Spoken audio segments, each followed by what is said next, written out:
Right, good morning, ladies and gentlemen. It is now 10 o'clock. Uh, there is no fire drill planned for today, so if the fire alarm does go off, please vacate the room and make your way to the car park at the front of the building. There are fire exits there, the way you came in and down the end of the corridor. Also, could I remind members, please, to make sure to turn their microphones on if they wish to speak and turn them off when finished. If you do not wish to contribute to my charities today, I suggest you turn your mobile phones off. However, if you do wish to contribute, please leave them on and let's make a lot of money. Julie, could you please start the recording and live streaming of the meeting? Sorry?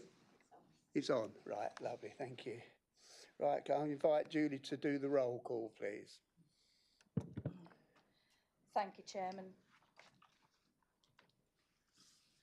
Councillor Anscombe, Councillor Ashby, Councillor Askew, Councillor Atterwill, Councillor Bambridge, Councillor Bate, Councillor Blackburn, Annie Blackburn, Councillor David Blackburn, Councillor Borrett, Councillor Bowes, Councillor Brindle, Councillor Marion Chapman-Allen, Councillor Sam Chapman-Allen, Councillor Clark, Councillor Clausen, Councillor Cogman, Councillor Cowan, Councillor Crane, Councillor Duffield, Councillor Eagle, Councillor Fraser, Councillor Gilbert, Here.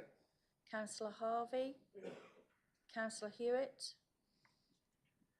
Councillor Hunter Clark, Councillor Jermy, Councillor Kiddell, Councillor Kiddle-Morris, Councillor Kybird, Councillor Land, Councillor McCambridge, Councillor Monument, Councillor Morton, Councillor Nunn, Councillor O'Callaghan, Councillor Oliver, Councillor Plummer, Councillor Richmond, Councillor Sherwood, Councillor Suggett, Councillor Samantha Taylor, Councillor Sarah Taylor, Councillor Taylor, Councillor Terry, Councillor Turner, Councillor Webb, Councillor Wickerson, Councillor Wilkin, and Councillor Wilkinson. Thank you. Have you got any apologies, please, Julie? Thank you, Chairman. Yes, we have the following apologies from Councillor Anscombe, Councillor David Blackburn, Councillor Hewitt, Councillor Jermy, Councillor Kybird, Councillor McCambridge, Councillor Plummer, Councillor Richmond, Councillor Sherwood, and Councillor Sarah Taylor. Thank you. Are there any further apologies? No, good. Thank you. Item 2, are members happy to agree the minutes of the meeting held on the 11th of July 2024? On pages, all agreed? Anyone against? Any abstentions? No. Good. I can sign these. Okay, thank you. Item 3, declarations of interest. Do any members have any declarations of interest to declare on any items on the agenda? If you find you have as we get to them, please declare them then. Thank you. Right, I'm on to Chairman's announcements. I have a couple. I expect that like me, sorry, my mic was covered, I think. I expect that like me, many of you have received comments about the coverage of D-Day events in Breckland magazine, especially the front cover. One person who phoned me was almost in tears as he told me how inappropriate he found it. It shows two happy, smiling, flag-waving people with the words District's D-Day celebrations. A day on which over 4,000 Allied troops lost their lives is no cause for celebration. Therefore, on behalf of Breckland Council, I would like to make a heartfelt apology for the hurt and upset caused to many people across the district. The loss of over 4,000 Allied soldiers' lives on D-Day is no cause for celebrations. It should have read District's D-Day commemorations with a much more appropriate picture. We got it wrong, and for that we are truly sorry. We hope that lessons have been learned. Thank you. And the other one is on a more light-hearted note. You will be getting an email, I hope, later today about some of you joining me for what we are describing as a vigorous walk to raise money for my charities with lots and lots of sponsorship. I'm not looking for dozens of people to join us. It's part of one of the groups I'm with. This is called the Norfolk Hash House Harriers. Nothing to do with drugs. It is named after the place where it was founded in Malaysia. It's a worldwide organisation, and it is a social walking club where you can either walk, jog, run, do whatever you like. And these days I jog some of it and walk most of it. I've already had some people say they would wish to join me, and I would like to see. One Conservative member who isn't here did say they would. Councillor Cadell has said she will join me. I'm hoping one of the officers will be joining me, and it would be nice if we had also a representative from the Labour group. So we are all happy and do it together. It is fun. And I did one last night round Earlham Woods in Norwich. It's very good. Anyway, so you'll be getting an email, and if you could respond if you can come, and there will be a link there to sponsor those of us that do it. So hopefully we can raise a lot of money. Thank you. That's that one. Right. As some of you may know, former Breckland councillor Ian Martin passed away on the 14th of August this year, following his battle with motor neurone disease. He was elected as a councillor for the Matishall ward in 2019, but had to stand down in 2022 following his diagnosis. He was a great advocate and parish councillor for Yaxham, and he will be sadly missed. And on behalf of Breckland Council, we convey our heartfelt condolences to his family. A memorial service will be held at St Peter's Church, Yaxham, on Friday, the 4th of October at 11 AM.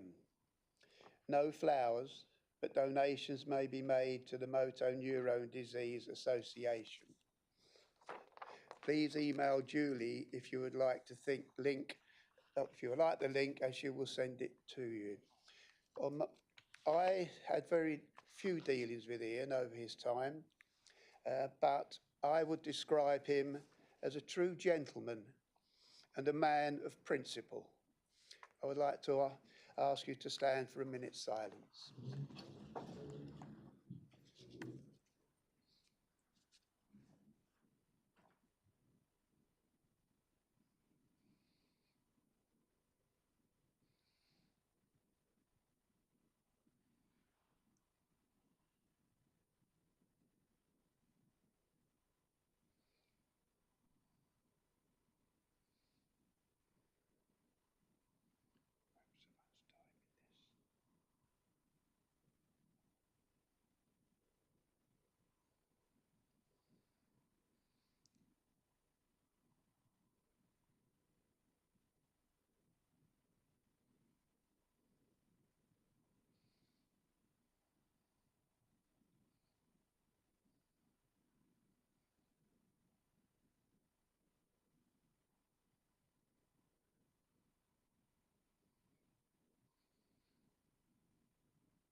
Right, thank you.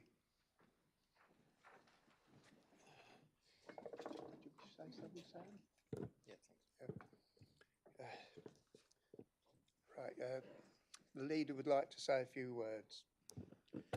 Thanks, Chairman, and echo your sentiments of Councillor Ian Martin's hard work. I first came across Ian when I was working for Gordon Banbridge through the local plan review, and he would attend every single one of those hearings with his community of Yaxham, making sure that actually the homes which his residents and his community needed were built in the right place on the right time, but actually how we ensured that Breckland kept its unique position of being a rural community with a Norfolk at its heart. He was a fantastic community champion. I remember on Christmas Day when he had sacrificed time with his family to go out and support residents in his community who were impacted by flooding. And Ian and I didn't always see eye to eye on many things in related to planning because he had so much more detail and knowledge than I did. Every single day he fought for his community to make sure they got the best outcomes from us as a council, but also from Norfolk County Council as well. And I know that the community of Yaxham and wider Mattershall, and of course the Diocese of Norwich and Norfolk will miss him greatly. Councillor Clark. Thank you, Chairman. I was very sorry to learn of the loss of Ian, who we saw not so long ago, actually turning up here to a planning committee meeting. He was a doughty fighter on behalf of residents, particularly on planning issues. I always found him very courteous and helpful, and I know together with Councillor Clausen, who serves the same ward, I encountered him when I was doing some campaigning, particularly around South Green and planning issues around there. He was always very courteous in any debate, despite any political differences, but we did find common ground against speculative developments. Obviously, I know them quite well and the area as well, and the final words were that I always used to tease him slightly by referring to Yaxham as Yaxham with Dereham, because he adamantly wished to make sure that Yaxham was standalone and we did not wish to become a service centre, which he stood up for. So that's my small tribute. Thank you, Chairman. Councillor Atterwell. Yeah, thank you, Chairman, and I echo all the comments made so far. I had the pleasure, last saw Ian at the end of June. His health was clearly deteriorating, but he still had that fighting spirit. We talked a lot about the upcoming general election and exchanged frank views on that. We also, I'm pleased to report that he was still a fighter when it came to planning. We were talking about planning matters. And I just want the ruling group to know that on Ian's behalf, I will do my best to fight the good fight in terms of planning. We might not always agree, but Ian was a real gentleman. I'm so sorry this truly dreadful disease took him far too soon, and my thoughts are with his wife Susan. And yeah, it's just terribly sad, but he was an absolute gentleman. And as you said, Sam, he worked incredibly hard for his ward. He's very passionate about Yaxham. So Harry's right. He absolutely didn't want Yaxham to be gazumped by Dereham, and we all used to tease him about that. And he did work incredibly hard on that Christmas when they had the intense flooding problems. I know that was quite stressful at the time for him. But yeah, amazing man. I learnt a lot from him in terms of planning. Which was his passion and his forte, and he will be sadly missed, as I said, and my heartfelt wishes go out to Susan at this difficult time. Thank you. Councillor Clausen. Thank you, Chairman. I'd like to echo everything that's been said, and the last conversation I had with Ian, he was in his mobility scooter, and the discussion went just as you were saying, Roger, taken far too soon. The intellect that he had and the passion he had for Yaxham indeed, and for serving a community. And I only wish I had half the intellect he had. And as you rightly say, he will be sorely missed, and he has been taken far too soon from us. Thank you. Thank you. All right. Okay, so number 5, leaders' announcements. Over to you. Thank you, Chairman, and welcome back to members after an August break. I hope that many of you had time to spend that with friends, family, or in your communities. Chairman, I just want to start off by updating Council on some communication I've made to the Secretary of State for MHCLG and the Chancellor of the Exchequer in relation to the most recent announcements on winter fuel. I've asked for the Chancellor of the Exchequer to continue winter fuel payments to residents across Breckland and the country. As many of you will be aware, and some of you may even be receipt of them in this room previously, that winter fuel payments provide that vital lifeline to older people within our community, giving that security of knowing that older people will have a warm home and that safety net from unprecedented dramatic increases of energy prices and not having to make that choice between eating and heating. With a quarter of Breckland residents' population, some 30,000 on the DWP register receiving winter fuel payments, it is a large number of those within our communities who are going to be impacted. I hope that my letter on behalf of all of us in this council will ensure that the Chancellor reviews that previous decision and rows back and ensures that this year and every year to come, that those who need that money will continue to receive it. Chairman, moving on to some more positive work which the Council is continuing to do in under our Healthy Homes activity. We were successful in launching our Healthy Homes project, that ongoing commitment to us to raise the quality of housing across the district. With thanks to a £130,000 grant from the previous government, we are a pilot scheme to tackle some of those real issues across our community, tackling damp and mould issues in the private rented sector. Breckland has a really strong record of ensuring that those private landlords are held to account. And this is the next part of our activity, working closely with Councillor Sarah Suggett as the portfolio holder to ensure that every resident, regardless of the property you live in, that home is your home and that we can deal with those issues as they arise and know that we are there to support and to protect you. Moving on from that, Chairman, the flats for domestic abuse support. Part of that wider housing activity which we continue to tackle to make sure that everyone has a safe home to ensure that they can build their lives and continue to go from strength to strength. This is all part of our vulnerable communities activity. We're now renting 3 flats across the district for a local registered provider to provide that immediate, safe, temporary accommodation for women and children, men and children who experience domestic abuse. The work we've done with national charities and local charities such as the DAISY programme has ensured that we continue to highlight the issues of domestic abuse and that everyone knows that the local council, Breckland, is there to support them in their hour of need. Chairman, final part I just want to raise is our shelf activity.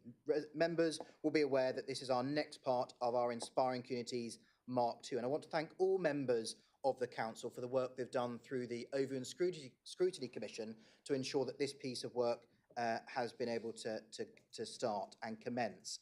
This is around us delivering a pop-up pantry service, different to our previous food bus. This will allow us to ensure that we've got the right food for the right families across the district, but beyond that, now able to pull in those other services such as the Citizens Advice Bureau, our Revs and Bens team, our housing team in a pop-up shop. Beyond that of just food access, but actually delivering those vital services to every community who needs it across the district. Like all startups, we're starting small within the southeast part of the district, but this will move across the whole of the district as we move forward. And I want to thank Norfolk Community Foundation and the Kenyon Hall Pantry for partnering with us to be able to deliver this vital service for those residents in need. And Chairman, that's the end of my statement. Thank you, Leader. Any questions will be under item number 7, questions without notice. So item number 6, questions under standing order. These questions, together with responses, have been published prior to this full council meeting, and any follow-up questions can be asked under agenda item 7. Which brings us on to agenda item number 7. Questions are to be directed to the Deputy Leader, relevant portfolio holder, or a committee chairman. First of all, Councillor Clark. Thank you very much, Chairman. My question is directed to the Deputy Leader, Councillor Sarah Suggett. I'm sure members have all read the Norfolk Strategic Flood Alliance minutes of the 1st of August, which we've all had. I'm particularly concerned about the programme of works planned by England Water. The key phrase in the minutes was, which I agree with, is summer is the time to make the difference, not to take our feet off the pedal. I was concerned in respect of the tranche project in Dereham. It says this is now at a critical point with a 4-week period in which the South Basin scheme can be saved. That's very important for residents in Dereham, particularly around the South Green Estate, Toffwood and Withburger wards in particular. It talks about the valuation of the land, etc., that the budgets are very tight, cost needs to be low as possible. It says that the Norfolk Strategic Flood Alliance had 2 meetings planned in August with various agencies to try and get agreements in place for the schemes in the North and South basins at Dereham.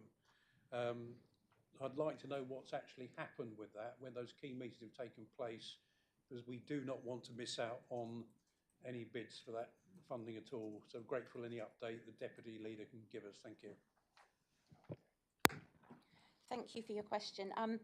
Yeah, I think that particular project of works has been hampered quite the way through it by the national bodies, which are part of that project, and given up some of the land. We've been working really hard with Anglia Water, our colleagues at County Council, our own members around that. I was not part of those meetings in August, but I will get an update to ensure that they did take place and ping a note back to everybody to let you know how they got on. Thank you. All right. Thank you. Councillor Atterwill, please. Yeah, my question's for Councillor Clausen, if I may. Paul, earlier this year, bowing to justifiable pressure from the general public, I think, you confirmed that the proposed £35,000 project to paint murals in Dereham Town Centre was to be scrapped. Since then, rumours have been rife on social media, particularly recently. So can you now confirm if, because you had a signed contract for this work, the artist in question has still been paid a sum reputed to be £16,000 despite not carrying out this work? Okay, let's just recap then. Market Town Initiative, not an executive decision. It's money that was passed over to town councillors, and it was for them to come forward with schemes and ideas on how to spend their allocation of funding. And Dereham came, as you rightly say, with the murals. And I inherited it, but I have never claimed to be an art critic.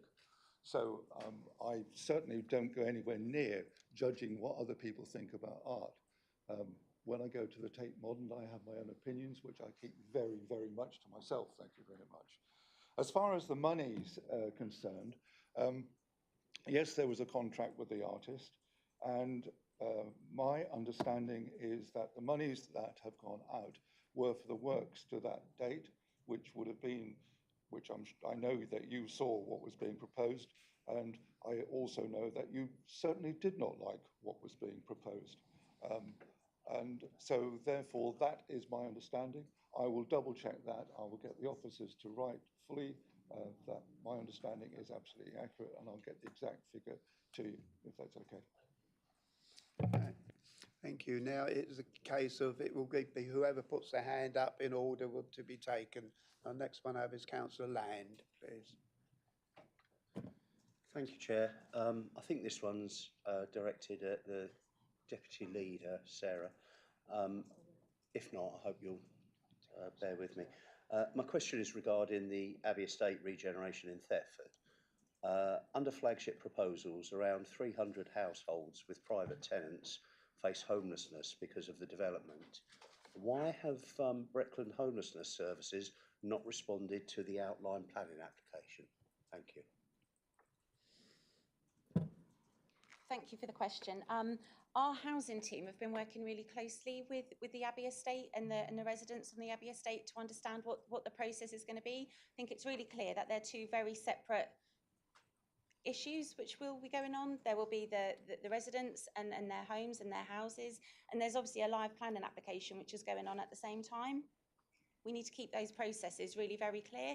At the appropriate place in time, when the housing team have got everything what they need, they will be able to respond appropriately to the planning application. But aside from that, they are working really proactively with Flagship and residents to understand what that demand and need is going to be, to make sure that we do the best that we can for those residents. Thank you. Thank you. Councillor Webb. Thank you, Chairman. Yes, good morning, everybody. My question is to the Deputy Leader, Councillor Suggett. Over quite a long while now, Dereham has been very concerned about the Akash. The Akash in Dereham is really bad. It's been let go and looks quite sad and looks quite dangerous, I'm going to be honest now, and things need to be done. Councillor Suggett, can you tell me what the progress is towards getting this sorted out, please? Thank you. Thank you. Yeah, as we know, this has been a really long, drawn out process. Our team have been working really hard with the family that own the Akash to see if we can come to some resolution, which has been quite a difficult conversation to be had. But we do have a court date. It is at the end of September, and within that court date, we are requiring to get an order so that we can get the works done and carried out. Aside from this, we have been making sure that our building team have been making sure that it does remain safe and that everything, so it is being monitored, but it is a really long drawn out process, but we are doing the best we can with the tools that we have. Thank you. Next is Councillor Cadell. Thank you, Chairman. Firstly, can the monitoring officer confirm that she has received Watton's petition of nearly 3,500 signatures against the parking charges in Watton? Well, I'm moving on to the question. And also, can the leader assure me that given the contentious issue of parking charges in our market towns, that all councillors, including the Conservative majority, will be allowed a free vote on anything parking related, in order that they each may represent the areas that they were voted in for? If there is no free vote, then I'm afraid the people in this room are not being allowed to work for their electorate, nor is democracy being upheld. Can you assure me that this is a possibility, Sam? Thanks, Councillor Cadell. So no different from any other political group, there is a system in place. You were a member of my group at one point in time. You'll have seen our constitution. You've probably still got access to it. There are really clear positions within that where there are ward-related issues or conscience-related issues where there is no whipping requirement. And you know from when you sat in my group that we never whipped for those 6 years. And as we move forward, we've got a consultation we're going to go through in which we need to respond to that consultation.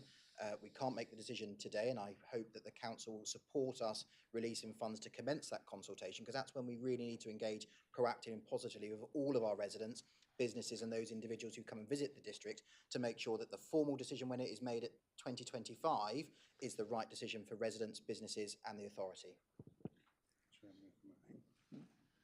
Councillor Cadell, I appreciate part of the question was directed to myself. I'm only able to speak at this section if asked to by a cabinet member who the question was directed to. So it depends if the leader wishes me to answer the part that was directed to me.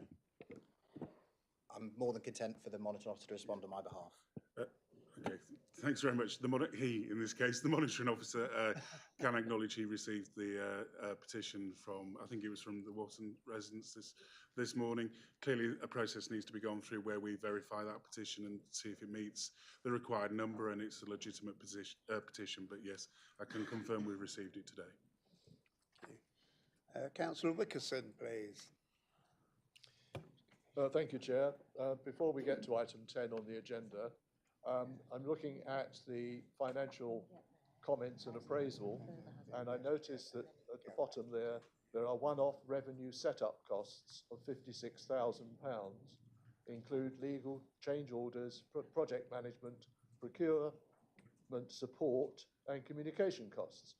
My understanding is that the cost of the 100-odd plus page consultancy report from Parking Matters is not included in that 56,000. Could we hear, please, how much we paid to Parking Matters Limited for the report that they produced for the council? Thank you. I don't know what that exact figure was that was paid for that, but we'll find out and let you know. Councillor Hunter-Clark, please. Chairman, thank you. My question is to the Deputy Leader and relates to the unauthorised travellers site on Back Lane, Stanfield, in my ward. Since being elected in May, residents have asked me to do something about this issue as they had no joy with my predecessor. This has been going on for some years now, so please can I have an update on what is happening and what steps the planning enforcement team are taking on this? This cannot be allowed to drag on any longer. Thank you, Deputy Leader.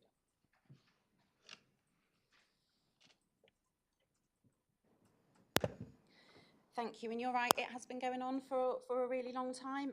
It's a very complex case where there are multiple agencies that are working together. I think, as we all know, planning enforcement quite often comes to this meeting where there are issues. They have a really limited toolbox as to what they can do and what they can't do with relation to planning related matters. But this is even more complex given the circumstances within the family around it and the additional outside bodies. We're trying to work really hard with those outside bodies and with our partners to make sure that we have the best outcome for both the residents of the village and the family. But it is a long process, I'm afraid, but we will ensure to keep you informed as that goes on. Thank you. Councillor Borrett, please. Thank you very much, Mr. Chairman. This question is for Councillor Ashby. We heard earlier the leader of the council used the figure of 30,000 people in Breckland have lost their winter fuel payment. And I'm very concerned, given that enormous number, about the effect this will have on the residents of Breckland, and in particular, the impact on Breckland's Inspiring Communities Fund. Thank you. Thank you very much for the question, Councillor Borrett. Yes, it's obviously a very unnerving time for approximately 30,000 residents within Breckland who could be affected by this decision, this choice, and it will put an additional avoidable strain on Inspiring Communities. However, Inspiring Communities is there, a non-statutory provision available to be provided by Breckland due to the way its finances have been managed and its ability to be able to use reserves in a very productive way. And we will do all we can as members and as officers to ensure as little impact as possible with regards to this government decision. Thank you. If there are no other new people wishing to ask, I have Councillor Cadell, please. Then Councillor Ashby. Thank you, Chairman. It's a question for Councillor Helen Crane. Can you reassure me and the legal licensed taxi drivers within Breckland that with the advancement of Uber now available in this area, that our licensing team will be robustly monitoring the situation and to get advice from TfL and our legal team as to what to do in order to protect the livelihoods of our current taxi service? Thank you for your question, Councillor. We understand that all Uber vehicles and drivers are all licensed as private hire vehicles and as such are working within the law. And if you know of any instances where people are not working within the law, then your duty would be to come to our officers or to me, and we can look into it. We continue to encourage members of the public to look for licence plates and driver's badges to make sure they're getting into licensed vehicles with a licensed driver. And we do have details of safe use of taxis, Breckland Council, on our website. We cannot stop businesses such as Uber operating within our area as long as they do so lawfully. We can only take action where there is a breach of the regulations or an offence. So, as I say again, I reiterate, if you have knowledge that there are unlawful taxis in our districts, we need to know about them. Thank you. Thank you. Councillor Atterwill, please. In Councillor Hewitt's absence, I'll direct this to you, Sam. At the council meeting on the 28th of March, I asked if he would provide members with a brief written update on the progress of the sale of Barnham Broom. In response, he stated that members were already aware that the transaction was still taking place and the deadline for pre-action protocol had finished and appropriate steps were being taken, and that he would keep members informed. I asked again about this at the July meeting, and he said that he would meet with me and the Leader of the Opposition to give us a briefing on where we currently stand with this. Unfortunately, to date, he's not been in touch or given me any dates or times for such meetings. Could you, through your office, please action this as soon as possible? Yes.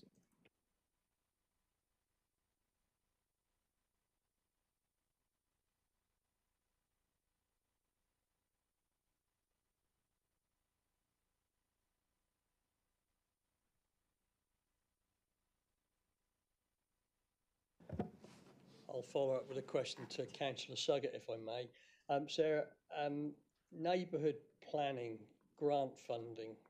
Breckland Council up until last year, I believe, were providing grant funding towards neighbourhood plans for community groups. I have written to you on a couple of occasions, and I'm still waiting for a response as to is that grant funding still available this year, and if so, what are we doing to advertise it, please? Thank you. Yes, you have asked, and that is in train with our budget conversations that we'll be having. So I will ensure to get back to you as soon as possible to figure out whereabouts it is we are with that continuation or not of the neighbourhood planning funding. But a decision on it hasn't been made as yet. But I will come back to you with that as quickly as we can. As we're allowed a second go, Mr. Chairman, I think I will. It's a question to the leader. We've heard some really terrifying figures of increased housing numbers from the new Labour government. And anecdotally, I've heard that they're talking about an increase of 68% or so in the number of houses that the government is expecting us to deliver in Breckland. I have to say that the villages I represent are extremely concerned to hear about this, and I just wonder if the leader shares that concern. Thanks, Councillor Borrett. I do share your concern for twofold. One, we were at the Reg 18 process for our neighbourhood plan. We worked closely across all members of this chamber to derive where we thought growth should be and where growth should go in accordance with the formulas which our officers, without fear or favour, had worked through to give us that indication, working with our housing team. This increased figure from approximately 600 up to some 900 homes will be required to deliver year on year. We'll see a significant change to our communities as we move forward. Myself and the Chief Executive will be meeting with parish councillors and clerks over the next 2 weeks to bring them up to date on numerous issues of the council, but this will be one of the main issues because I know that I've been communicated with many councillors and parish councils around this. Where we are now, I don't know. I will bring back to this council or cabinet the preferred decision on how we progress with this, but I absolutely understand your community's concerns and how anxious they are around this vast increase in numbers.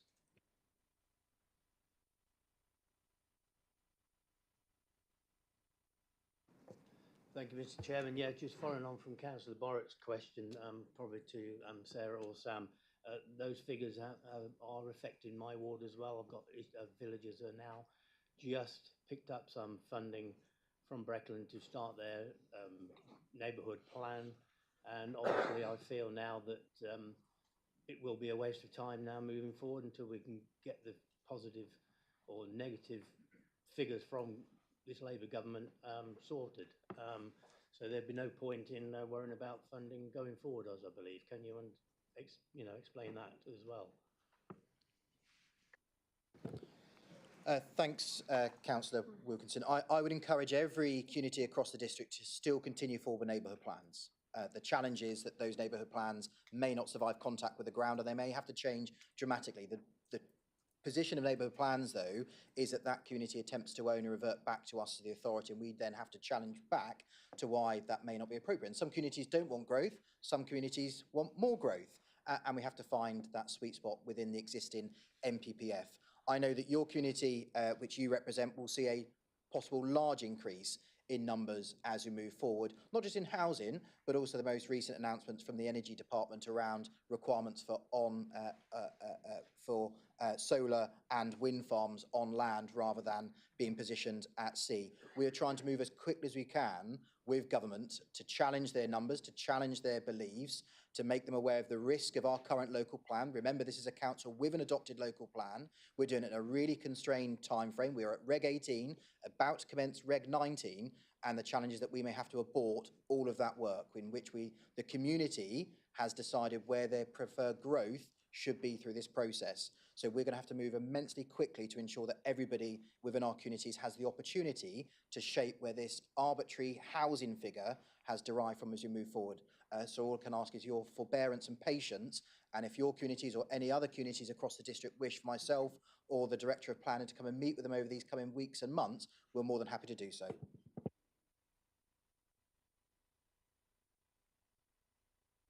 Yeah, just, I wasn't going to come back, but hearing what Councillor Wilkinson has just said, I've got to follow up with Councillor Suggett again. So just to be clear, Councillor Wilkinson has just said that communities in his ward have received funding from Breckland for their neighbourhood plans. But at the same time, we've been told we don't know where the budget is with that. And I can't work out why we don't know where we are with the budget, because we set the budget back in February. So could you just clarify that?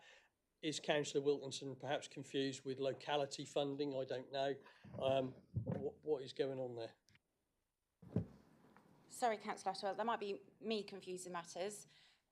The neighbourhood plan funding has got, we allocated some funding for that. I thought your question was, are we going to continue to fund with that in the next budget, which I don't know. I don't know what that is, not yet. If your question is, have we still got some money in that pot for neighbourhoods to bid into, that I can find out and I will let you know. But what that will look like going forward, I don't know. So that might have been me confusing that. Apologies. So the here and now, I will find out what we've got and come back to you about your neighbourhood. Thank you.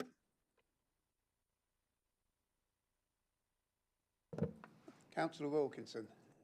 Yeah, as that's been raised, I'll just make it clear that the particular village did receive a bit of funding from the 23 to 24 budget, not 24 to 25.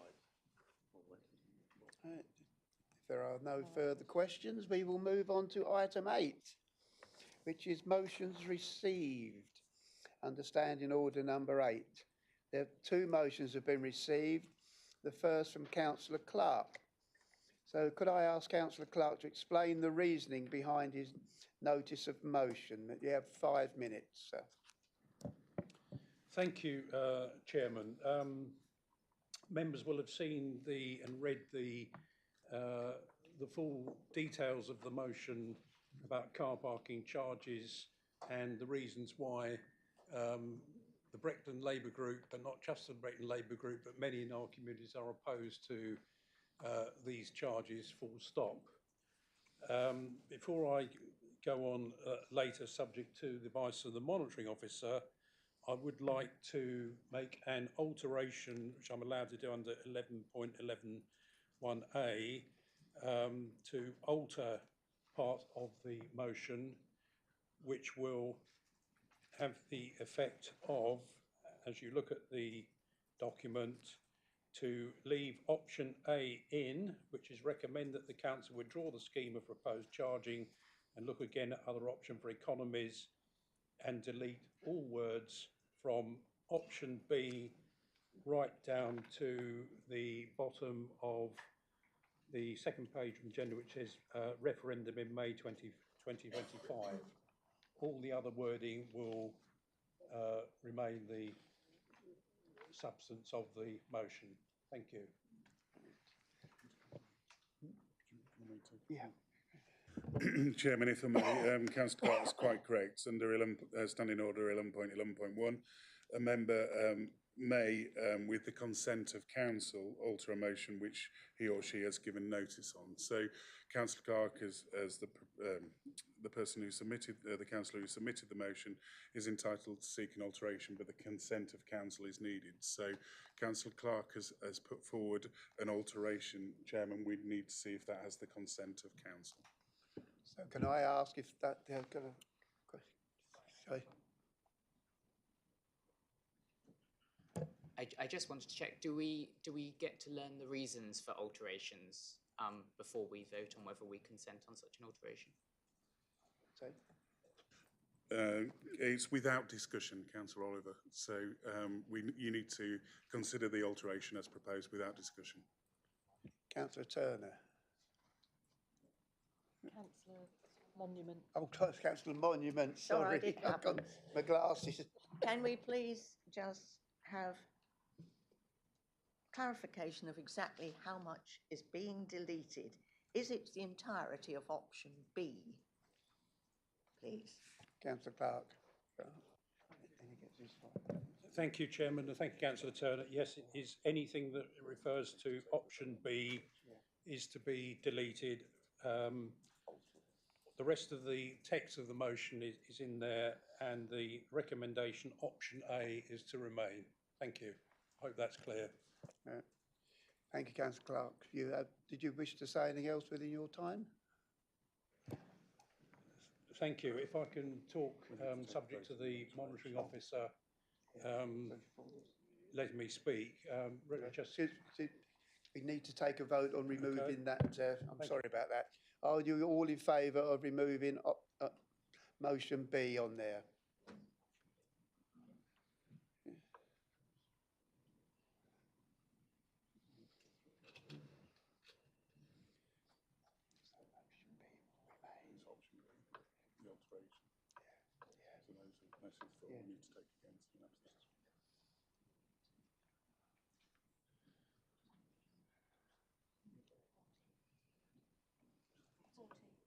Those against?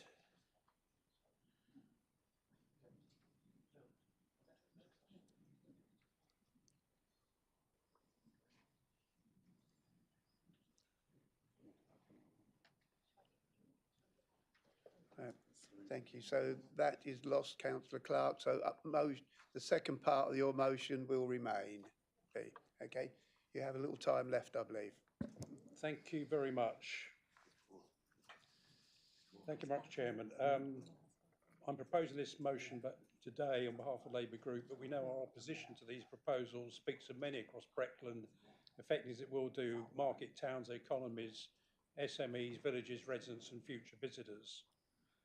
Have all the residents and SMEs and others misunderstood what's been proposed or misled? No, I think they understand only too well the likely impact.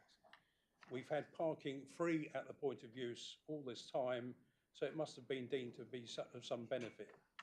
You don't know the real value of something till it's gone. The phrase, the price of everything, the value of nothing springs to mind. This will hit many in our area, which isn't a high wage one, and it'll be a tax on employees. Many have said, independent of us, shopkeepers and residents, could be a tipping point in the wrong direction. Once established, the only way up will be increases. We reject the idea, as said in the motion, of hypothecation. We all pay for many services that we don't use or rarely. I know I do. There seems to be no impact assessment concerning on-street parking, calculation of the number of residents who might apply for a permit or businesses to pass on. We know that some towns will be looking at installing barriers on their own land to prevent encroachment. We don't think this is a green initiative. We're concerned about the way it's consulted on. We disagree with the principle of charging and removing the advantage that our market towns currently have. It seems to take no account of the town delivery plans, environmental impact and supporting residents. And for that reason, I commend the motion to all councillors and hope that, to echo Councillor Cadell, that people will think of the residents in their own area. Thank you, Chairman. Thank you, Councillor Clark. I see Councillor Terry Land is down on my list as being a seconder. Do you wish to second that motion? I do. Could I speak at the end, please? Yes, yeah, thank you. All right, it's open for debate. Any questions? More comments? No? Yeah, right. Sorry. Councillor Terry, yeah. Thank you, Chair. I'm expressing our opposition to the implementation of car parking charges in Thetford, as well as the other market towns of Breckland. We feel that these charges have not been discussed with or sought from the elected representatives in Thetford. I'm unaware of any support of these proposals from our town, district and county councillors or the broader public. In the absence of local demand, these proposals could be seen as a money-grabbing exercise by Breckland District Council to cover shortfalls rather than their measure to support the local economy, the community or the traffic management. Regular visitors to Thetford often resort to driving due to the lack of frequent and unreliable public transport options. Rather than penalising these individuals, improving public transport would enhance traffic management across all communities. Attempting to extract every last penny from the community through an ill-conceived plan of parking charges is a counterproductive approach that undermines the long-term success of the local economy.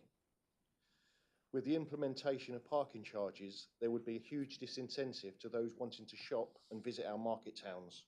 It would also impact on local residents too, especially those living near these car parks. Would they have the right to park free? Will they be penalised because these residents cannot park outside their properties?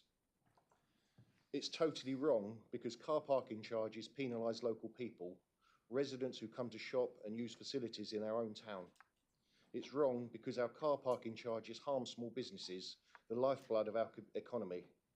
It's wrong because they stifle instead of strengthening community spirit as people stay away from local groups and events.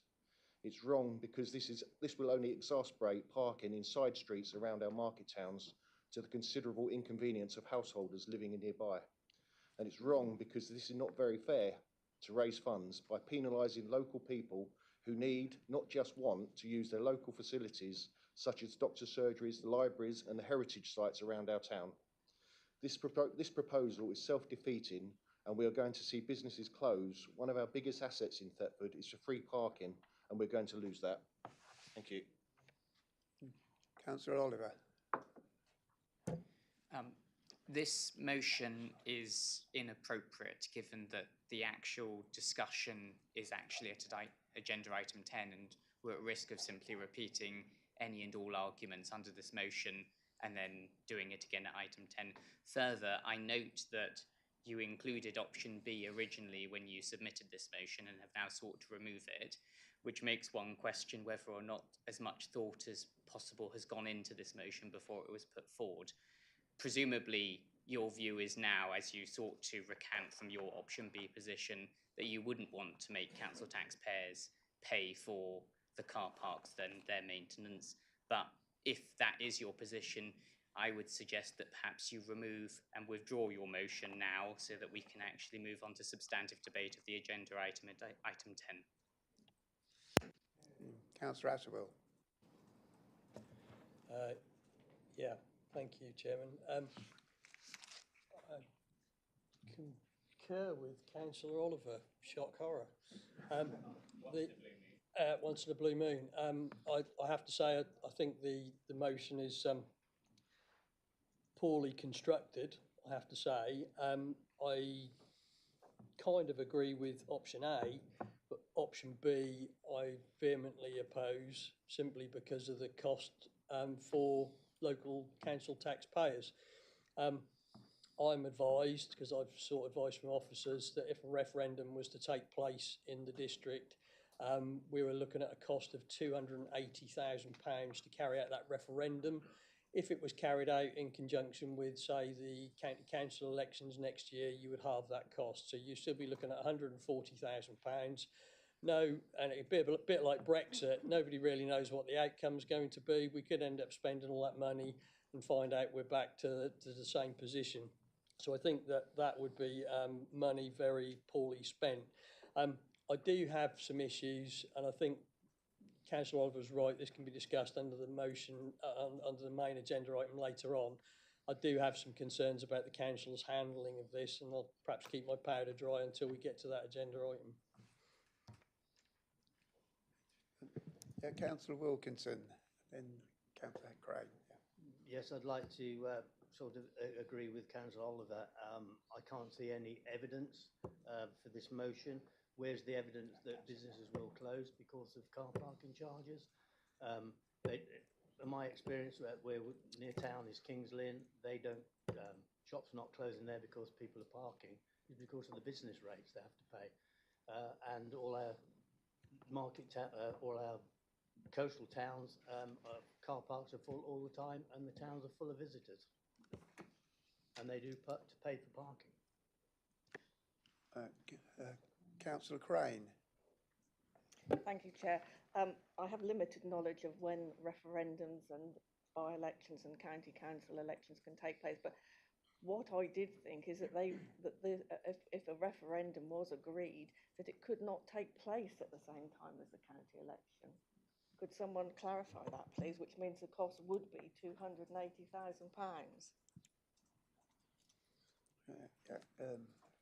Next one, Councillor Borrett. Thank you, Mr. Chairman. This is all premature because what we haven't done is had the consultation and asked people what they think. So the decision hasn't been made to definitely do it. The decision has been made to go out to consultation, and we've got a paper on that coming up later in the agenda. So, I mean, I do think that if there is a time for this referendum, it is after we know the results of the consultation. So on that basis, I'll be voting against all the options under this. Thank you. Councillor Wickerson, please. Thank you, Chair. I'd just make a simple statement that I'm confused, bemused, whatever words you want to use. And we've got this on the agenda at item 10, admittedly. But in my humble opinion, we should not be discussing this concept now for final approval prior to the results of the consultation. I think we're upside down, to be honest with you. If we're being asked to vote under item 10 about approving or not, as the case may be, we're doing it without the results of a consultation which has been agreed that we should have. And therefore, I feel that this is not the right time to making a decision on the charging for parking. Thank you. Councillor Eagle, please. Thank you. I actually agree with Councillor Atterwill that it's not the time, and people who instigate political referendums don't always get the result that they want. And for that reason, I shall be not voting against and taking my comments forward at the consultation. Thank you. Councillor Cowan. Thank you, Chairman. I think most of it's been said already, if I'm absolutely honest. And to be fair, Councillor Clark used one particular word in his proposal for this motion, was that he felt that the consultation hadn't been carried out properly. Well, that's the whole point. We haven't yet had the consultation. And therefore, without a shadow of a doubt, this motion is premature. As we've heard already from colleagues, item 10 on the agenda is about voting whether or not we wish the consultation to go ahead. And if so, we need to vote some money for it. It's only when the consultation has been undertaken will we actually have a detailed knowledge and understanding of views across the district and beyond of residents, of businesses, of visitors, as to what they believe is the appropriate way forward for this council to maintain a balanced budget, because that's at the bottom of what this particular discussion is all about. It costs us, and let's make no bones about this, free at the point of use, I agree, but it costs every single ratepayer in Breckland to maintain our car parks to the tune of between £400,000 and £500,000 a year. Each year, year on year, nearly £500,000. That is the true cost of our car park provision in this district.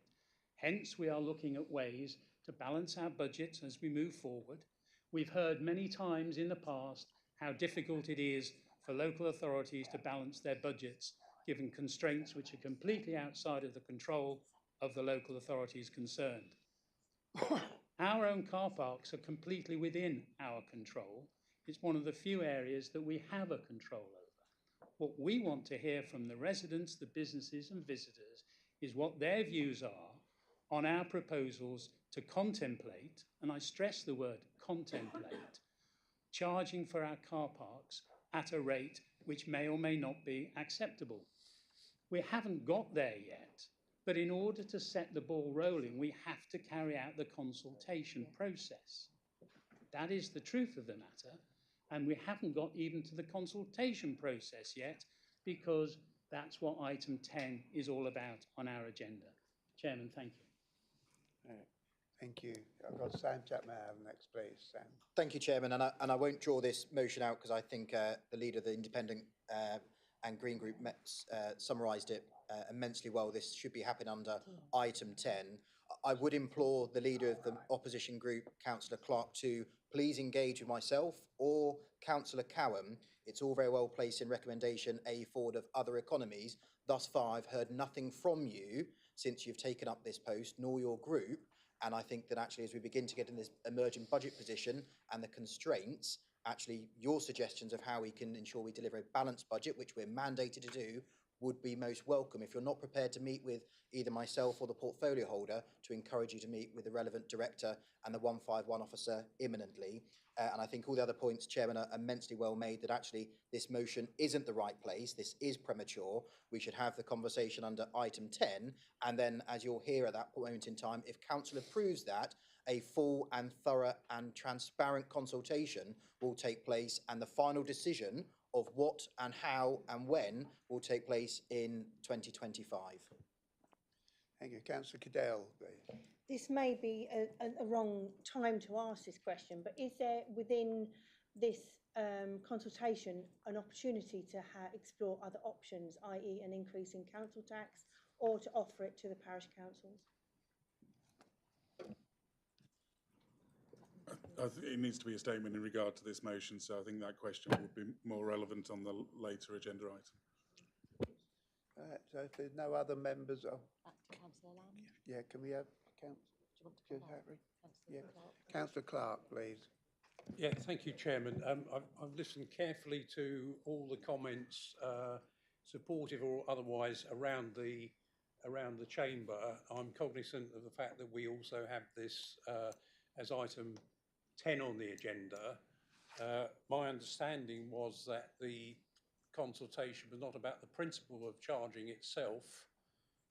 That had been taken on the 15th of July by the Cabinet, but nonetheless, having listened to that, and I'm very, very willing to engage with the leader, together with the leader of the Independent Group and any other councillors, and I am now proposing myself that under 11.12.1a, and with the consent of the seconder, that I withdraw the motion, and we will make any further contributions under agenda item 10. Thank you.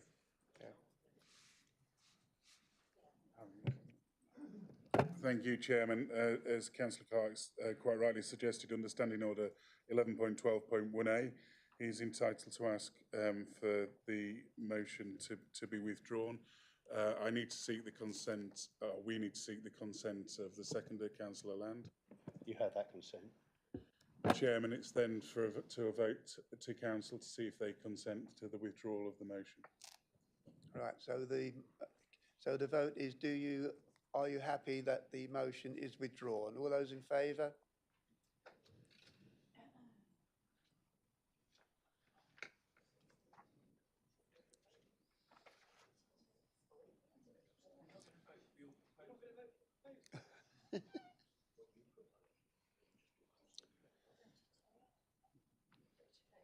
Yeah.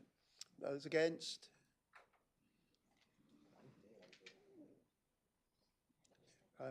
That motion is withdrawn. Thank you. Oh, any abstentions? Sorry.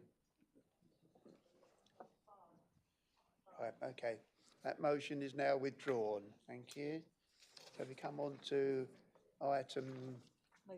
Motion 2. Yeah. Right. This motion is submitted by Councillor David Blackburn. Could I ask Councillor Blackburn to explain the reasoning behind his notice of motion? Thank you. You have 5 minutes. Chairman, if I'm aware, Councillor Blackburn's not in attendance, so if I refer you to Standing Order 8.3, if the motion set out in the summons is not moved either by the member who gave notice of it or by some other member on their behalf, it should be treated as withdrawn. Do we have anybody else to move this motion? No? Then the motion is withdrawn. Is that right? Yeah. Yep. Thank you. Right, where are we now? 9. Right, so we come on. Right, so we come on to item 9, which is the minutes of various. A member of the council may ask the leader, cabinet member, or chairman of a committee or panel any question without notice about the content of the reports or any question on the accuracy of the minutes when under consideration by the council. So if any members have any questions as we go through, please raise your hand under the appropriate item. First one is Cabinet, the unconfirmed minutes of the Cabinet meeting held on July the 15th.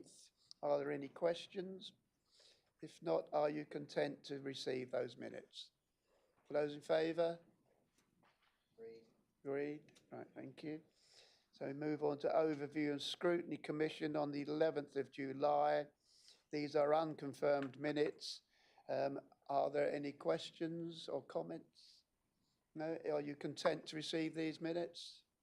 All those in favour? Agreed. Thank you. So Governance and Audit Committee are unconfirmed minutes of the meeting on the 25th of June. Are there any questions, any comments? Are you content to receive these minutes? All those agreed? Agreed. Thank you. Right, the agenda pack was the recommendation on page 55 of the agenda pack was approved at the previous full council meeting held on the 11th of July. I think that was under Governance and Audit. So Planning Committee confirmed minutes of the 2nd of July. Are there any questions or comments? No. Are you content to receive those minutes? All those in favour? Agreed. And the Planning Committee of the 30th of July. These are unconfirmed minutes. Are you any questions or comments? If not, are you content to receive those minutes? All those in favour? Agreed. Agreed. Thank you. Which brings us on to item 10. Car parking strategy. Now, Councillor Hewitt. Yeah. Councillor Hewitt is not here to present this report, so I would ask the Councillor Suggett to take this. So Councillor Suggett, as he's is to present the report and then propose and quote the recommendation that can be found on page 71 of the agenda pack. Over to you, Councillor Suggett. Thank you. Thank you, Chairman. Good morning, everybody. I will be presenting the recommendation to Council as Councillor Hewitt unfortunately cannot be here today. I would like to start by reassuring you all that I am very aware that the recommendation before you today is on a very important subject.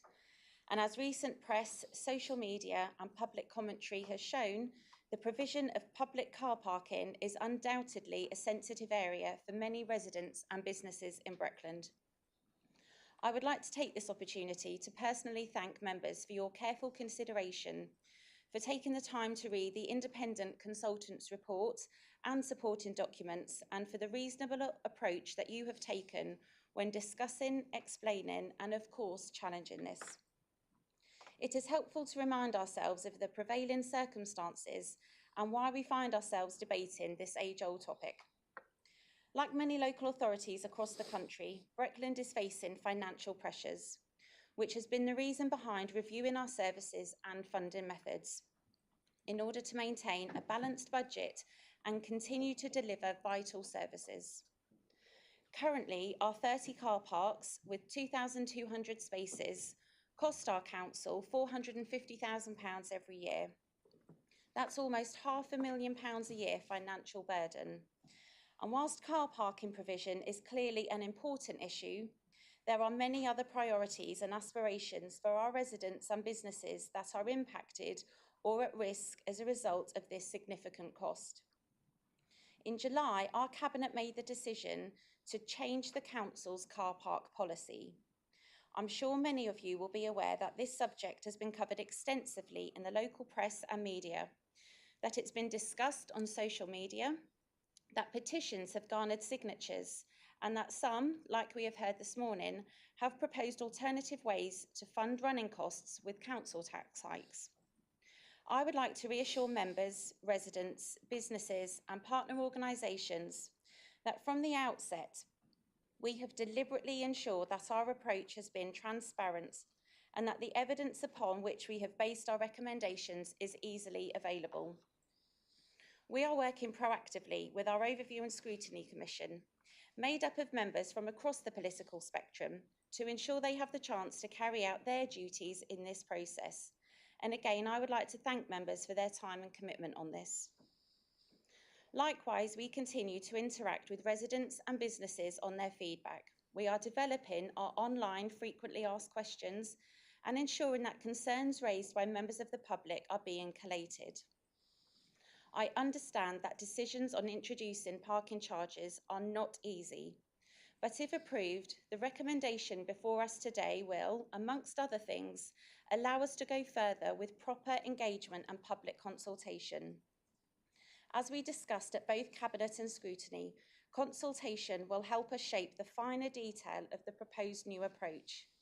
We want to get into our communities, hear from our residents, businesses and key stakeholders to seek their vital input and ensure that Breckland's change in car parking policy best reflects their needs and best serves our district as a whole.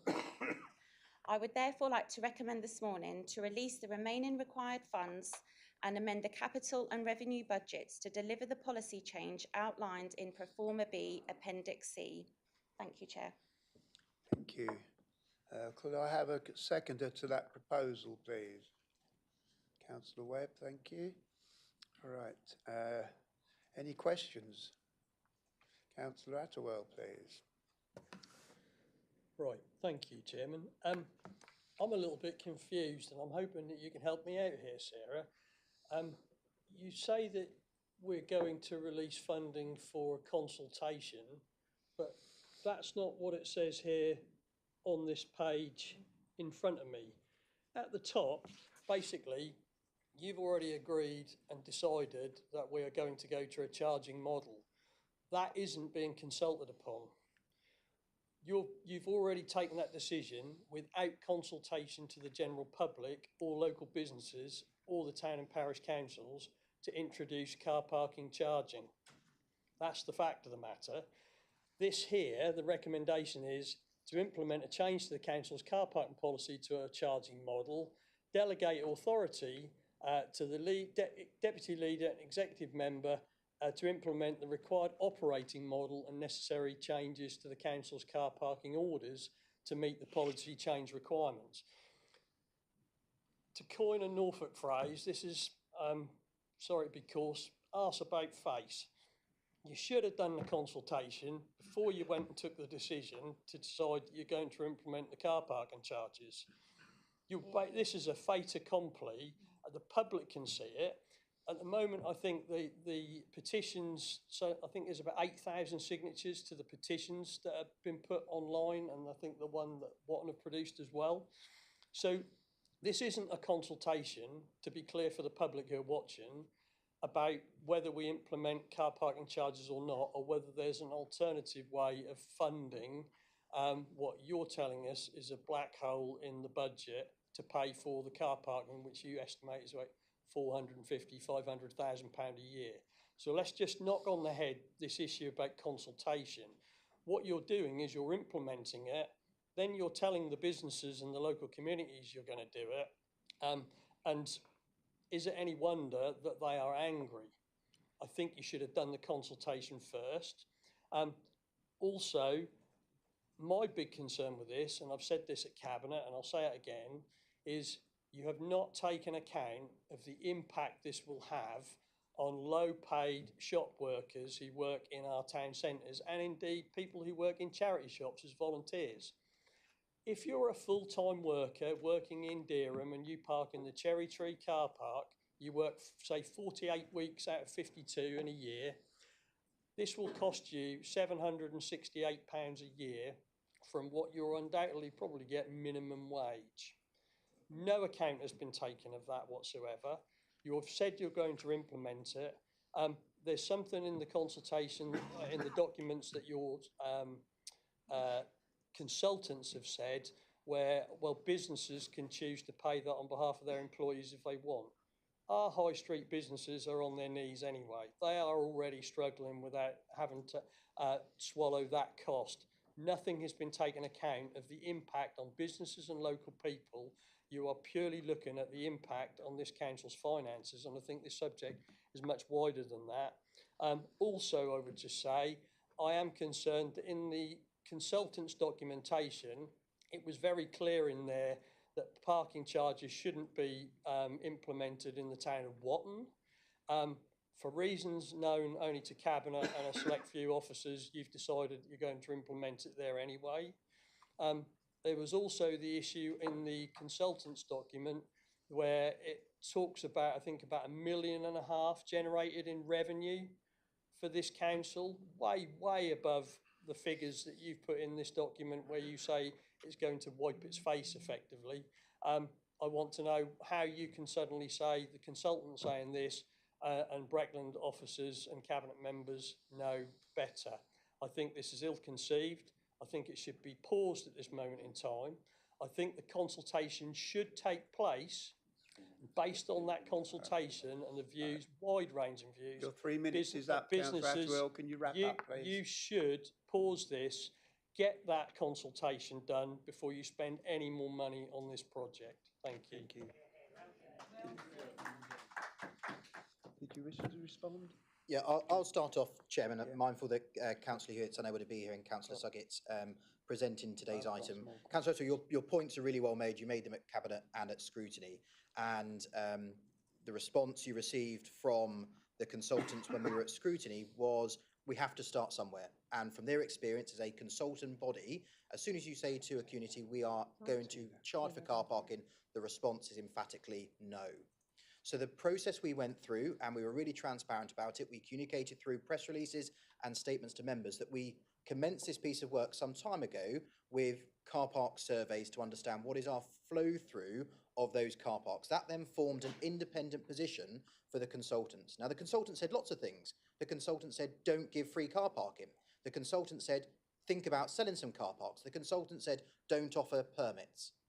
The council has then quite rightly taken that independent consultant's advice and given us a framework of what we think is a suitable solution to deal with the deficit, but also to ensure that our market towns and our district is a thriving community. Our process now, and you asked me the question at Cabinet, and I was very honest with you, is that we now need to move to the next stage. Because if I go out to consult and say, do you want us to charge yes or no? You know what the answer will be, and I know what the answer will be. We have to go some way. So this process is now saying, this is the independent consultant's position. This is what we think is a good, suitable solution for where we move forward. Now we need you to give us your honest, frank views about how we make this work. Now, you may find that through the process that actually they ask for residence permits, for business permits, for charity workers permits, for doctors' surgery permits, whatever it may be. We have to now garnish that information as we move forward. We may say that actually some of the market towns say we're happy for one car park to have an increased charging and to allow free car parking for 3 hours in others. I don't know where we are. We now have to ensure that we communicate really openly, really transparently with residents, businesses and those visitors across all of our market towns and our businesses. Now, we can talk about whether you think we were right or wrong in the process. This was never going to be an easy decision of how we move forward with how we use our car parks differently. And if we cast our minds back to Swaffham and Attleborough, which were town council requests to us, there were still challenges around that opposition to a different type of model. Now, I don't know what the final solution and the final outcome and the final recommendation will be for what our car parks look like. That won't be until the end of 2025. But we've got to commence this piece of work. Now, you're absolutely right. The recommendation does give authority in delegation for the member to make relevant changes. You know and I know that we're not going to do that independently. You've already heard from the Cabinet member. We're going to work with scrutiny throughout the whole of this process. So members are holding us as the executive to account. And when we get to the final position, it will come back through the relevant governance cycle, not under delegation, although the recommendation allows that, for once again, a confirmation in a public, transparent meeting space for everyone to understand what our final outcome is going to be. Are we going to be charged for car parking? Yes, we are. Do I know how much? Do I know which car park? No, I don't. This is the important piece of work we now have to go through in that position. So as leader of the council, I want to be honest with you and those residents and businesses, I have a deficit I have to plug. I have to protect my most vulnerable residents, and I have to work out where I find that money to achieve that. Unless the government of the day is going to increase my settlement, I have to do something different. I either stop doing something or I change how I deliver it. And this is where we are today. I hope my honesty to you and to members of this council and anybody watching in the room or online understands where I am through this process.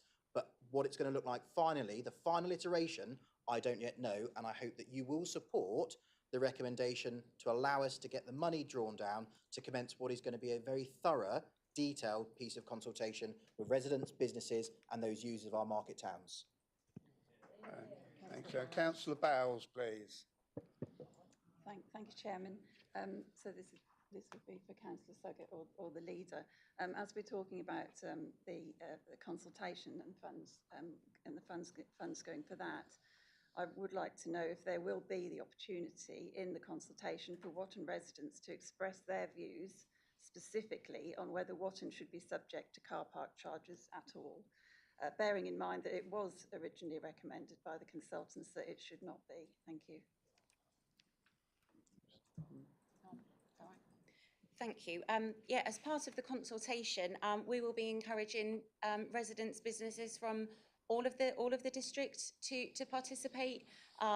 We made a commitment at the last cabinet meeting that we will bring this back to scrutiny, what the consultation would look like. So been working with the chairman of scrutiny, who is allowing us to bring this to the next scrutiny meeting, where we will have the finer detail around what that consultation will look like. Early door heads up, we're looking to do face-to-face meetings. There will be an online survey. It won't just be a yes-no. It will be everyone's chance to be able to say what their views are, what their feelings are, and any options, what they may have to, like the leader has said, a different alternative if that's what they feel is required. Thank you. Thank you. Councillor Taylor, please. Yes, thank you. My point was just to dispel any myths that actually the towns, the market towns, are not supportive as a collective of this. I know that certainly Attleborough Town Council at one of their meetings in July did make their position on this known, and it was one to fully support. Thank you. Any comments on that? Councillor Clark, please. Thank you, Chairman. I've listened to the comments and thank you to the Deputy Leader for her comments. I have to say that Councillor Attwell did sum up eloquently the concerns that many residents and businesses and different parts of different towns have, but also he's drawn attention to the key point that this is not about deciding whether we charge or not, because that decision was taken already on the 15th of July at Cabinet. I gently say, in terms of scrutiny, that the item was presented at the scrutiny committee. There wasn't a report in advance, so obviously we had a very large attendance to be welcomed from the Cabinet and the Chief Executive and others, and that was then confirmed by the Cabinet meeting. It was also on the same day, a very busy day for councillors, on the same day as the last full council on the 11th. If you go to a car parking company specialist and ask them to look at a charging model, they're inevitably going to be coming up with those sort of figures.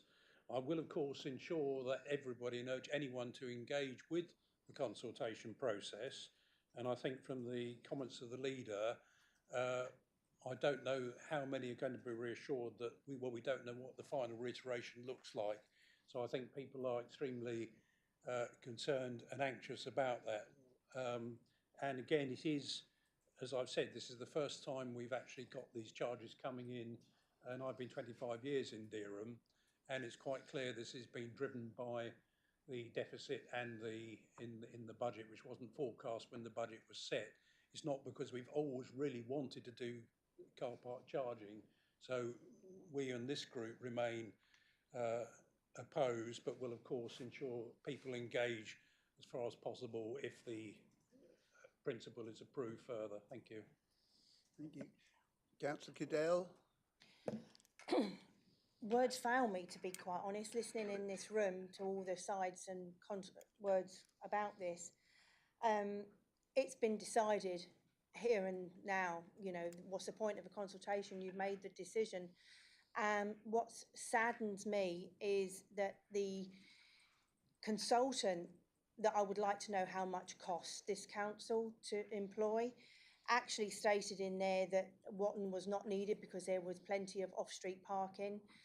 That has absolutely alarmed everybody within the town, and they all know that that's there.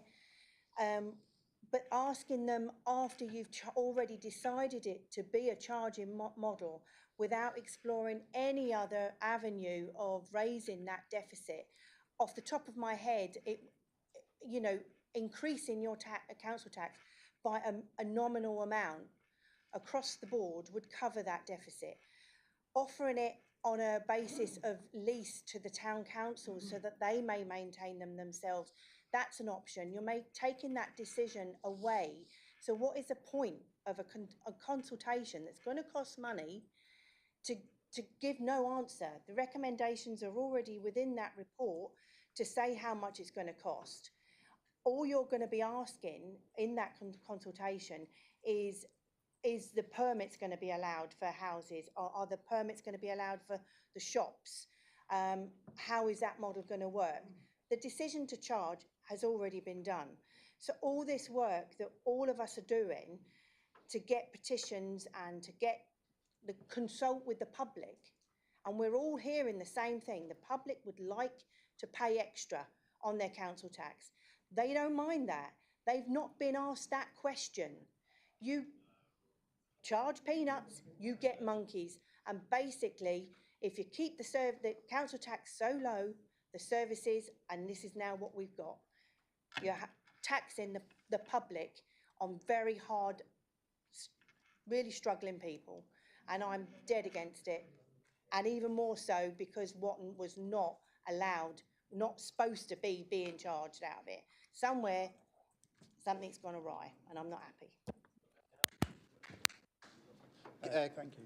Thanks, Chairman. Councillor Cadell, thanks for your comments. I must have missed your attendance at Cabinet and over in scrutiny when this was debated, so apologies for that. You would have heard a fulsome response from the consultants and the officers from a sedentary position, Councillor Cadell, thank you. In relation to where we are, you've seen in the recommendations thus far presented at Cabinet and scrutiny, this council is not recommending disposal of car parks. The consultant said in Watton, dispose of car parks. So I really am struggling to where you're coming from. You can't pick and choose what parts of the independent consultant's document you wish to highlight to your residents, because I think it causes confusion.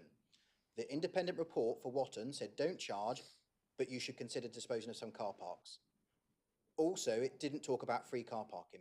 We are now at a stage at Cabinet and scrutiny where we don't want to dispose of any car parks. We want to retain them because we understand the vital importance of car parking in our market towns. And I've met with the councillors in Attleborough who are immensely concerned that they're getting 5,000 extra homes, but no further parking. So actually, I absolutely understand why parking is so important to all of our market towns.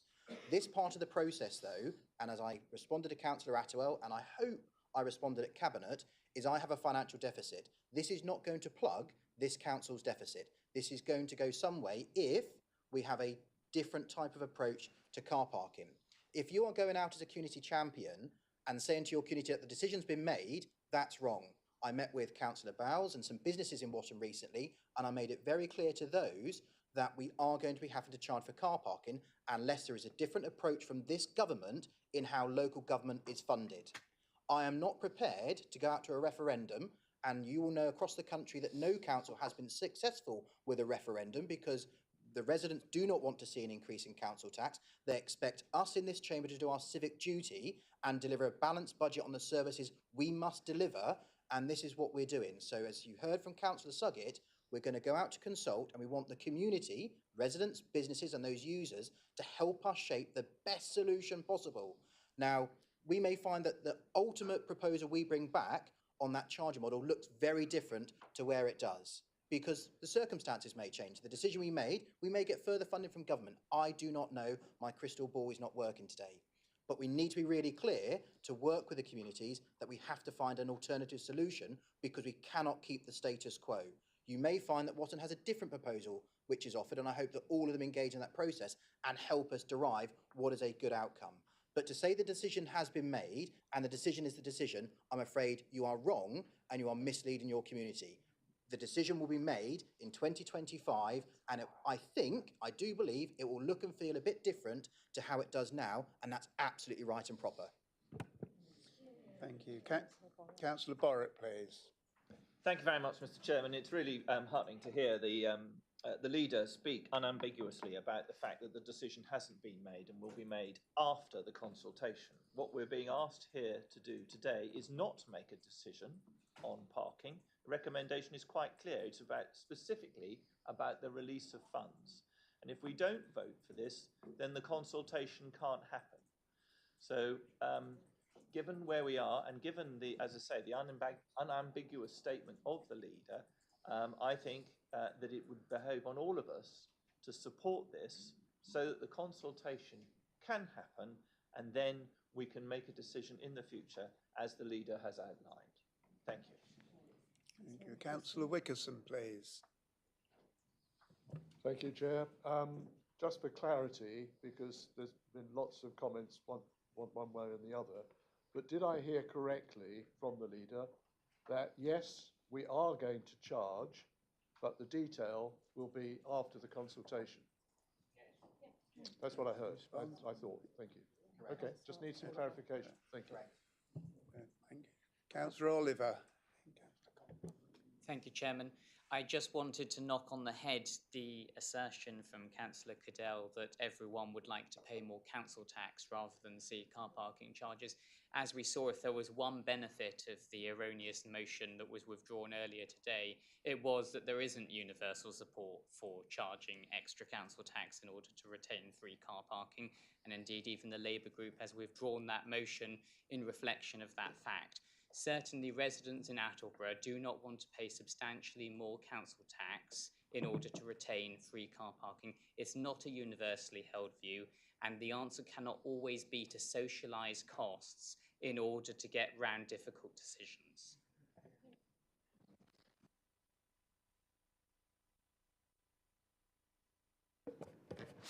Thank you. So just for clarity, in terms of if it's moved forwards to consultation, will one of the options be for any resident to be able to vote to put forward that all car parks should remain free? So I'm saying, could an outcome of the consultation be that everybody says to keep them free, or by voting the recommendation means that it's definitely moving to a charging model? Does that make sense? Because I think that is part of the confusion. Yeah. Thank you.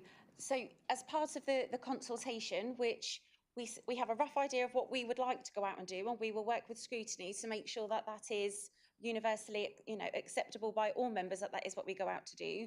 Those types of questions are what we will be asking residents, businesses, and we will then have to do something, obviously, with that information when it comes back.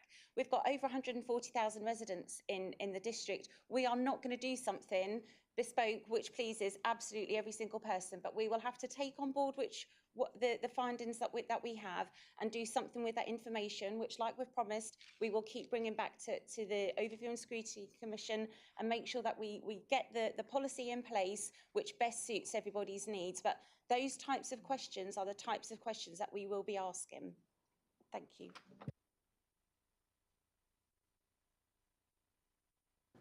Yes, Chairman, I assume we're getting near to a voting on the recommendations. I would like to, before we go...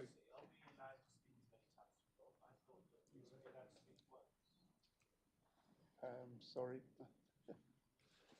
Where are we? Having tried to speak previously, Councillor Borrett, it's not personal. You were allowed to speak once on a motion, so it's, you've spoken once, Councillor Clark. You've already spoken. My apologies for that. Right, so there are no more questions. Did you want to read out the recommendation?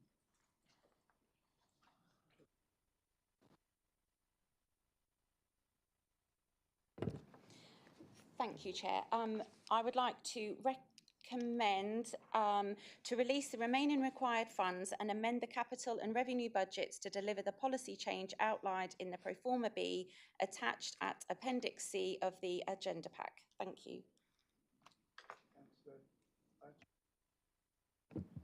Is this a question? Chairman, could I ask for a recorded vote, please?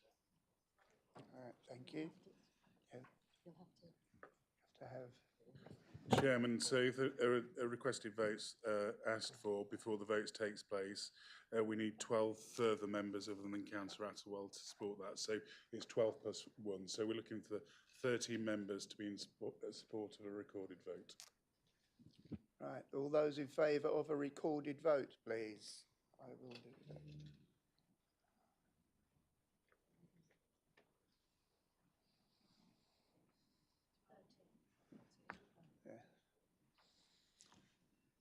There were 13 members there voted in favour, so we will have a recorded vote, please. Over to, is it Julie, please? Thank you, Chairman. Councillor Ashby? Councillor Askew? Councillor Attewell? Councillor Bambridge? Councillor Bate? Councillor Annie Blackburn? Councillor Borrett? Councillor Bowes? Councillor Brindle? Councillor Marion Chapman-Allen? Councillor Sam Chapman-Allen? Councillor Clark? Councillor Clausen? Councillor Cogman? Councillor Cowan? Councillor Crane? Councillor Duffield? Councillor Eagle? Councillor Fraser? Councillor Gilbert? Against. Councillor Harvey? Councillor Hunter Clark? Councillor Kiddell? Councillor Kiddle-Morris? Councillor Land? Councillor Monument? Councillor Morton? Councillor Nunn? Councillor O'Callaghan? Councillor Oliver? Councillor Suggett? Councillor Samantha Taylor? Councillor Taylor? Councillor Terry? Councillor Turner? Councillor Webb? Councillor Wickerson? Councillor Wilkin? And Councillor Wilkinson.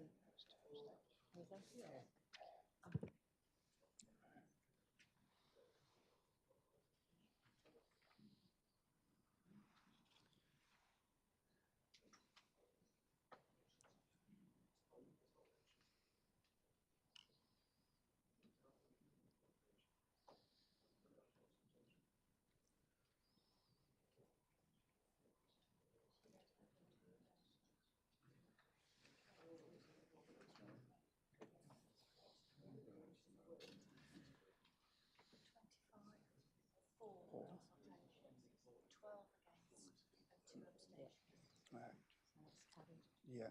Do you want me to read out the figures? Yeah. Right, thank you. There were 25 votes in favour, 12 against and 2 abstentions, so the motion is carried. And can I say that we have just had what I think was a very good, thorough and well-debated debate.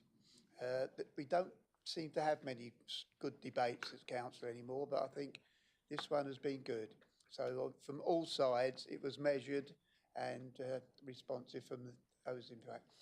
So that motion is carried, which brings us on to number 11, Local Government Boundary Commission Electoral Review, Council Warding Patterns Submission. Do you want to take this one, Sam? Yeah, Thank you, Chairman. Your colleagues will see in their agenda pack at item 11, proposed changes to the Local Government Boundary Commission review. Earlier this year, the Local Boundary Government Commission advised Breckland Council that following stage 1 of the Commission review, that the Council's electoral arrangements for the Council submission for the Council size of 51 had been adopted. The Commission has now asked for the submission of our proposed warding patterns that reflect that change. The objective of this review is to ensure a consistent level of representation across the area of the local authority, ensuring as far as possible each councillor represents the same number of electorates, and that any group or individual is able to put forward suggestions on warding patterns for the district. The Local Government Boundary Commission for England will now consider the submission that will be published in their draft recommendations on consultation on the 3rd of December 2024. The Council's proposal follows the process undertaken by the working group of 6 councillors, and I wish to give my vote of thanks to Councillor Terry Jermy and Councillor Roger Attewell for the work they've done in supporting this as it moves forward. This is a cross-party activity in which members across the political spectrum of this council helped to shape this piece of work. I also wish to give a vote of thanks to Mr Alistair Skipper, who is brought in to help us independently work out the best recommendation to put forward from this council to the Boundary Commission. Therefore, I wish to propose that the Council approves the submission of the proposed warding arrangements attached to this report, as agreed by the cross-party steering group, with a submission to the Local Government Boundary Commission for England. Thank you, Chairman. Thank you. Do I have a seconder for that proposal? Councillor Cowan? Yeah. Thank you. Any questions? Councillor Land first, then. If I may, could I read out a submission from an absent member? Sorry. I want to read out a submission from Councillor Jermy. Is that appropriate? Yeah. Yes. Okay. Fine. This is dated the 29th of August this year. Terry says, apologies that I'm not able to be present at full council today. I wanted to write and extend my thanks to the officers and Alistair Skipper for their support for the working group. I'm very happy to endorse the recommendations as presented, which, if adopted by the Boundary Commission, would represent a significant improvement on the current warding arrangements. In particular, I am keen to see a return to single-member wards across our rural communities. Single-member wards will be significantly better than the current 2-member wards. Keeping the same boundaries and in some cases the same names for a number of wards where the electoral equality allows this to happen also makes sense, rather than a constant cycle of change. I'm also pleased to see the ward boundary for Swaffham kept in place, which is preferable to maintain community identity as opposed to splitting the town with villages with their own identities and different challenges / opportunities, even if that means a deviation from our principle of 1- and 2-member wards only. I did want to take the opportunity to point out a concern I raised during the process in relation to Thetford Iceni ward. The data provided gives the current elector number of 362 rising to 380 by 2030. This is clearly not the case, as the current August 2024 elector number for this polling district sits at 480, with homes being built and occupied all the time across the sustainable urban extension. So this figure will increase rapidly. As the figures show, the new Thetford Boudica ward is already 8% over the recommended number of electors, without factoring in this inaccuracy within the data. This is not something the working group was able to address because we can only operate on the data provided to us, but it does delegitimise the process somewhat, and I fear will only serve to ensure at one ward at least will very quickly drop out of the tolerance bracket for elector equality. Thank you. Thank you. Councillor Eagle. Thank you. I just have one proposal. With the new proposed boundaries, you've got Nar Valley, North Pickenham, South Pickenham included in that. I'd like that to be named Nar and Wissey Valley to reflect that both have those rivers, and the Wissey Valley, the Wissey is a very important chalk stream, and I think it should be recognised and allow cohesion between those parishes joining together. Thank you. Councillor Wilkinson. Yes, thank you, Chairman. I'd like to second that proposal. That will keep consistency with the County Council representation for those 2 districts, those 2 wards, I should say. Councillor sorry. Thank you, Chairman. Technically, we've got a proposed amendment and a seconded amendment there, so we could we could either take a vote on the amendment or ask the leader whether he's happy to reflect those comments in the feedback of the report and deal with it offline, but I'm happy either way. As long as members across the chamber, I'm particularly looking at Councillor Attewell, Councillor Borrett, that they're content that I take that up offline, that name change for that particular ward. I've got nods of agreement. Yeah. Thank you. Is there any other questions? Oh, He was just agreeing. okay. Yeah, Councillor Borrett. It's not a question. I just wanted to speak in support of it. I sat on the group with Councillor Attewell and Councillor Jeremy and the leader. There is, with all of these things, there's never a perfect answer. But Council was very clear when you voted on the instructions to the working group that you wanted to see single-member wards and only two-member wards in the towns. And we have endeavoured to do that, and I think we've reached a place where, as Terry Jeremy's statement says, that we have all agreed that this is the best proposal, the least worst proposal, shall I say, that we can put forward to the Boundary Commission.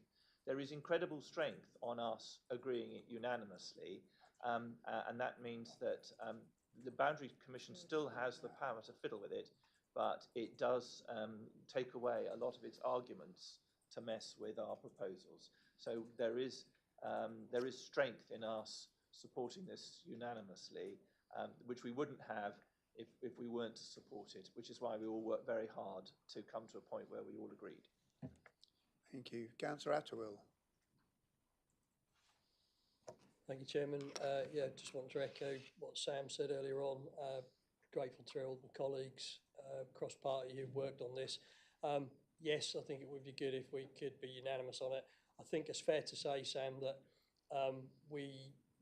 when we'd wrapped up, we still had some concerns, I think, regarding Watton, and that might be something that we may wish to direct to the Boundary Commission offline, just to say, you know, this is the best fit we could come up with. However, we're willing to accept comments, recommendations from them, and maybe Watton members affected by that ward, those proposed ward changes, would like to feed into that consultation, because Watton was a tricky bit for us to overcome. Thank you.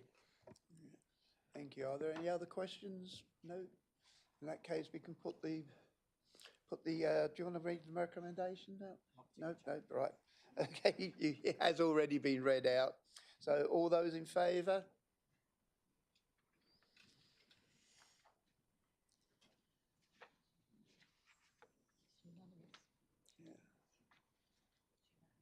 That is unanimous, so nobody against, no abstentions. Thank you very much for that. That took less time than I thought it might. Right, so nominations for committee and other seats. Do we have anything from Councillor Suggett? Thank you, Chairman. I would like to please remove Councillor Taylor and Councillor Jacob Morton from their positions as substitute on overview and scrutiny, and replace them with Councillor Claire Bowes and Councillor Gordon Bambridge, please. Thank you. Thank you. Councillor Clark? Councillor Attewell? Yes, thank you, Chairman. One change. Just like to remove myself as the member for overview and scrutiny, and replace with David Wickerson, and I will become the substitute member. Thank you. Right, election of Vice Chairman. I will now invite nominations for the Vice Chairman. Councillor Wilkinson. Thank you, Mr. Chairman. Can I nominate, please, Councillor Sam Taylor, one of our representatives from Attleborough?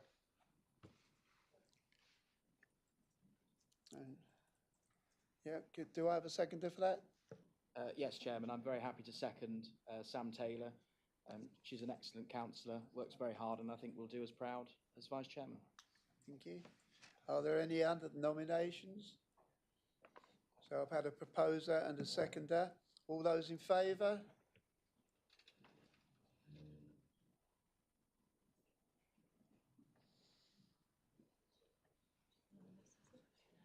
Unanimous? Right, thank you. You are elected as my vice chairman. I think, do we have the gong here somewhere?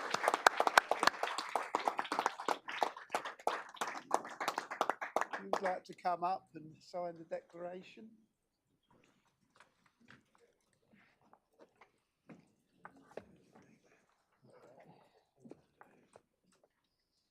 Congratulations, such a good board. Always happy to take. Always happy to take one for the team. Yeah. I've got Sam's name written on it. It's all right. Yeah. We'll do that in a minute. We'll do some photos afterwards. Congratulations. Thank you. You can leave it in the box. I don't need to put it on. Yes, you do. No, I really don't. You can leave it. Yeah. You've got to put it on. Come on. Can't get the bloody thing off. Just what us short fat women like a spectacle. I have to leave those clips on. I can't get them off. That's all. Yeah, short fat women love a spectacle and a photo opportunity. Hang on, you've still got to, no, take that off. I know, I can't get that one off. Oh, do you want me to do it? I can't get it off either. Do you want me to do it? Yeah. Yeah, you do it. But let's not break it. There we go. Yeah, you see. That back. It's not going to be out. Right, lovely. There we go. Congratulations. Thank you. Yeah, Right, right. are we done? Yeah, Come have off some you. photos afterwards. Yeah, well, that's okay. We'll do some photos afterwards.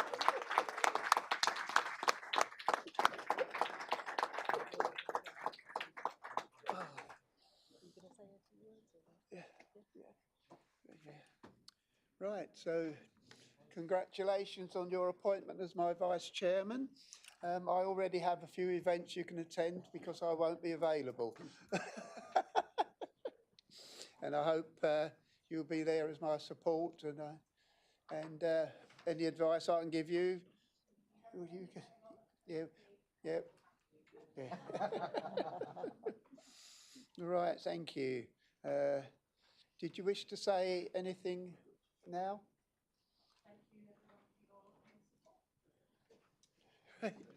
That's quick. Right, amendments to the Constitution, I have not received any. Any other items which I might declare as urgent, I am not aware of any. In which case, in just under the 2 hours, I thought we might be going over. We are done. Thank you very much.